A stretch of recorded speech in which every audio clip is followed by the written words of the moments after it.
नमस्कार, कैसे हैं आप सभी? मैं आज आपके लिए फिर से एक बहुत प्यारी-सी वीडियो लेकर आई हूँ। जैसा कि मैंने अपनी पिछली वीडियो में आपको बताया था कि भई ईडी ने संजय सिंह आप पार्टी के जो नेता थे बिल्कुल राइट हैंड, उनको गिरफ्तार कर लिया। अब उसकी गिरफ्तारी के बाद से तो भई काफ़ी मुश्किलें का फेस करनी पड़ रही हैं केजरीवाल को, क्योंकि वो रणनीति बनाते थे पार्टी के लिए।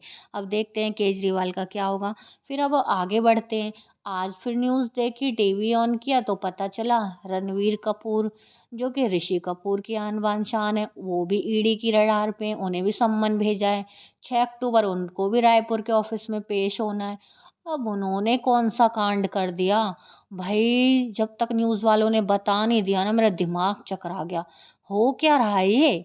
फिर मैंने सोचा चलो कोई नहीं, शांत दिमाग से पहले पूरी न्यूज़ सुनते हैं। फिर मैंने पूरी न्यूज़ सुनी तो सोचा वीडियो बनाऊं। तो जैसे कि सब आप जानते हैं सौरभ चंद्राकर को, काफ़ी बड़ी हस्ती हैं वो। उन्होंने सबसे बड़ी शादी करी थी अभी फरवरी में। वो अपनी शादी के बाद से ही चर्चाओं में आ गए। उन्होंने एक सट्टा का ऐप बनाया था गेमिंग के नाम से। उसमें महादेव गेमिंग के नाम से जो ऐप था उसमें लोग सट्टे लगाते थे। तो उसका जो प्रमोशन था, उसको प्रमोट जो किया, उसका जो विज्ञापन किया, वो हमारे रणवीर कपूर जी ने किया। अब उसकी पूछताछ तो छत्तीसगढ़ की पुलिस तो भाई कब से उसके पीछे पड़ी हुई है। इसीलिए अब ईडी ने भी रणवीर कपूर को रख लिया। और उसके अलावा ये भी सुनने में आया कि जो बाकी के 16 सेलिब्रिटीज थे, जैसे लाइक सन्नी लियोनी और नेहा कक्कड़, बड़े बड़े सिंगर गए थे उनकी शादी में, तो सबसे धीरे धीरे पूछताछ हो गई। तो चलिए अब बताते हैं कि सौरभ चंद्राकर कौन थे। भिलाई शहर के रहने वाले सौरभ चंद्राकर को पिछले कुछ महीनों से भाई क्या है, पुलिस ढूंढ रही है। क्यों ढूंढ रही है? क्योंकि कुछ साल पहले वो एक जूस, और उनका एक फ्रेंड भी उनके साथ है, रवि नाम है उसका, रवि उप्पल। वो क्या करते थे, दोनों जूस और टायर की दुकान चलाते थे। अब उनकी उम्र भी कोई ज़्यादा नहीं है कि भाई चलो 50-60 साल हो गई तो हम भी सोच लें कमा लेंगे। उनकी उम्र भी 28 साल है। इतनी उम्र में कमाने के बाद जो 500 करोड़ की शादी कर रहा है, तो ईडी तो उस पे नज़र रखेगी रखेगी, भाई कहाँ से आया पैसा, कैसे आया। तो चलिए आगे बढ़ते हैं।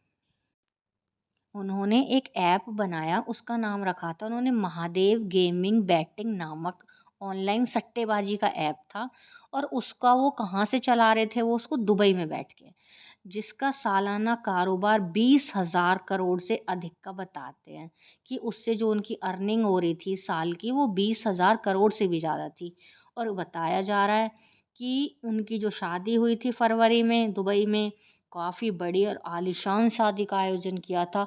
कि जो परफॉर्मेंस जो सेलिब्रिटीज़ ने किया था, उन्हें कैश में 200 करोड़ रुपए पे किए गए थे। भाई ये भी एक सोचने वाली बात है, इतना कैश। भाई हमारे घर में तो 500-500 के नोट भी गिन चुन के मिडिल क्लास आदमी है, 4 भी मिल जाएँ तो भी गनीमत है। अब जी रणवीर कपूर ने भी परफॉर्म किया और काफ़ी मोटी रकम भी ली।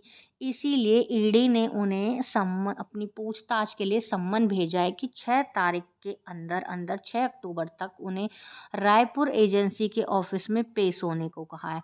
उन पर भी आरोप है कि इन्होंने महादेव ऐप के मालिक से अपने जो हैं गेमिंग प्लेटफॉर्म का प्रचार करने के बदले में काफ़ी मोटे पैसे लिए हैं। और उनका प्रमोशन किया, जगह-जगह उस ऐप के प्रमोशन के विज्ञापनों में नज़र आए, शादी में भी परफ़ॉर्म करने के लिए काफ़ी मोटी रकम ली। और ये भी बताया जा रहा है कि इस ऐप से पर डे 200 करोड़ रुपए का मुनाफ़ा होता था, जो कि यूएई में भी इससे रिलेटेड ऐप था। इ इससे रिलेटेड वहाँ से भी हो रहा है, और पाकिस्तान से भी इसके कनेक्शंस बताए जा रहे हैं। जो डॉन है, दाऊद इब्राहिम से भी उनके कनेक्शन बताए जा रहे हैं। तो भई अब जल्दी उस पर शिकंजा कसने वाला है, उसको पकड़ा जाएगा। और हम और आप सब देखते रह जाएँगे कि ये ईडी ने क्या कर दिया। ईडी आजकल कुछ ज़्यादा सक्रिय हो रहा है, कभी संजय सिंह को रख रही है, अब अगला नंबर इनका है, इसके बाद रणवीर कपूर का है, और आगे भी देखते हैं लिस्ट कहाँ पर जाकर ये ख़त्म होती है। मेरी वीडियो आपको कैसी लगी प्लीज़ मुझे कमेंट बॉक्स में ज़रूर बताना।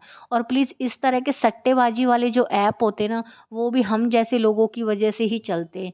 क्योंकि ये जो सट्टे, जो जुआ है ना, इसकी लत एक बार बोलते हैं, हमारे यहाँ लोकल में बोलते हैं कि दारू से भी बुरी है। मतलब जो शराब पीते हैं आप उनकी एक घड़ी आप उनकी दारू छुड़वा सकते हो, लेकिन जिसको जुए की लत लग गई ना, सट्टेबाजी की, वो लत आप छुड़वा ही नहीं सकते।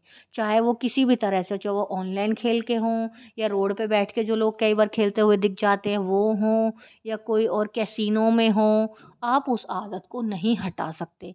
तो प्लीज़ ऐसी चीज़ों से अपने आप को जितना हो सके प्लीज़ दूर रखें, क्योंकि जितने इनके इफ़ेक्ट होंगे उससे ज़्यादा तो इनके साइड इफ़ेक्ट हैं। इतना आपको ये प्रॉफ़िट नहीं देंगे जितना ये आपको लॉस दे जाएँगे। या तो पुलिस आपको पकड़ लेगी या आप खाने कमाने लायक नहीं रहोगे, क्योंकि पैसा जुए का डूबता ज़रूर है, क्योंकि इंसान का लालच जो है ना बढ़ता चला जाता है। तो इसीलिए क्या है, फिर बेकार हो जाता है मामला। तो ऐसे ऐपों से बचें जितना हो सके। ये रमी ऐप हो गया, ये भी मुझे ऐसे ही लगते हैं। तो प्लीज़ आप अपने आप को बचाएँ इन सब चीज़ों से। किसी अच्छी जगह इन्वेस्ट करें, अगर पैसा ज़्यादा है तो गरीब लोगों को दान दे दो भाई, इंडिया में बहुत गरीबी है। तो वीडियो कैसी लगी मुझे कमेंट बॉक्स में ज़रूर बताना। थैंक यू, धन्यवाद आपका।